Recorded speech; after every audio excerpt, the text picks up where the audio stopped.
welcome to Tomi Talks TV, the place to be to build great love relationships. Now, I'd like to start by saying a very big thank you. Thank you for all your support.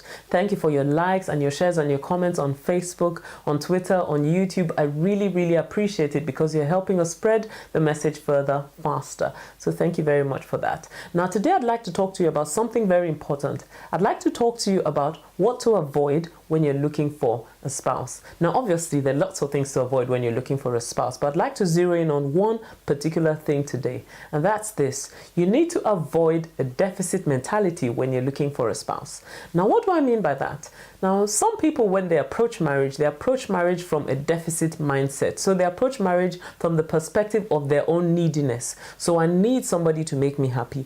I need somebody to keep me company. I need somebody to help me with my finances or that sort of thing. So they're approaching marriage from the mindset of what they need in their lives. But you see, the problem with the deficit mentality is this. It does two things to you. First of all, it makes you settle for the first available rather than the best available, because when somebody approaches marriage from a deficit mindset, they will simply be looking for a quick fix, somebody that can solve this problem right now. Or I need company right now. I need somebody to make me happy right now. But they're not necessarily thinking about who would be best for their future.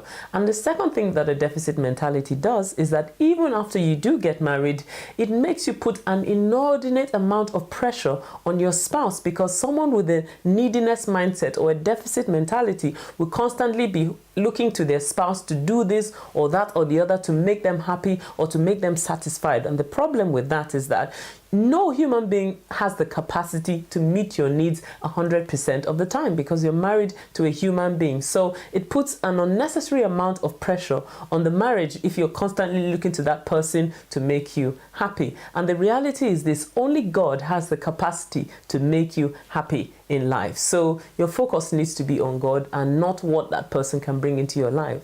Now, when it comes to looking for a spouse, what you should do is to approach marriage from a surplus perspective or a surplus mentality, realizing that you've got so much to offer, you've got so much to give, you've got so much to put on the table. So you should be looking for someone who also views their life like that, so that you can both bring your gifts and your perspectives and your talents and your abilities together to make a great future and to fulfill God's purpose for your life. So that's the way to approach marriage. Approach marriage from a surplus perspective, a surplus mentality, and you will be able to create the sort of marriage that God has designed for you to have. Well, I hope this has helped you. If this has helped you, then please leave me a message on Facebook or Twitter.